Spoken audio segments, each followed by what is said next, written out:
బుల్లితెర నటి అంజలి పవన్, మొగలి రేకులు, రాధా కళ్యాణం, దేవత, శివరంజని వంటి హిట్ సీరియల్స్ లో తన నటనతో అభిమానులను ఎంతగానో ఆకట్టుకుంది. లెజెండ్, ఒక లైలా కోసం సినిమాల్లో కూడా కనిపించింది. 2017లో నటుడు సంతోష్ పవన్ ను అంజలి వివాహం చేసుకుంది. ఈ జంటకు మొదటగా కూతురు పుట్టింది. ఆ పాపకి చందమామ అనే పేరు పెట్టారు. ప్రస్తుతం ఆమె కూడా చిన్న వయసులోనే సోషల్ మీడియాలో, టీవీ షోలలో అప్పుడప్పుడు కనిపిస్తూ తనదైన క్రేజ్ సంపాదించుకుంటోంది. ఇక తాజాగా అంజలి పండంటి మగబిడ్డకు జన్మనిచ్చింది. చందమామకు తమ్ముడు పుట్టడంతో ఇంట్లో పండుగ వాతావరణం నెలకొంది. ఇద్దరు పిల్లలతో అంజలి దంపతులు పూర్తిగా ఫ్యామిలీ టైం ని ఎంజాయ్ చేస్తూ ఈ హ్యాపీ న్యూస్ ను తమ అభిమానులతో పంచుకుంటున్నారు.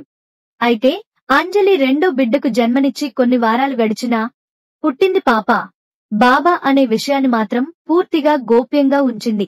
బేబీ ఫోటో గాని, పేరు గాని బయట పెట్టకపోవడంతో అభిమానుల్లో భారీ ఆసక్తి పెరిగింది. అందరూ ఎప్పుడెప్పుడు అంజలి ఈ సస్పెన్స్ ను క్లియర్ చేస్తుందా అని ఎదురు చూశారు. అయితే నవంబర్ 14న బాలల దినోత్సవం రోజు సందర్భంగా అంజలి ఒక అందమైన వీడియోని షేర్ చేస్తూ చివరకు ఆ మిస్టరీకి ముగింపు పలికింది. ప్రిన్స్ వచ్చేశాడు అంటూ తన బేబీ బాయ్ పేరును కూడా రివీల్ చేసింది. తమ బాబుకి జైవీర్ కృతిక్ అని పేరు పెట్టినట్టు ప్రకటించింది. ఈ వీడియో చూసిన అభిమానులు బ్యూటిఫుల్ నేమ్ అంటూ కామెంట్స్ చేస్తున్నారు.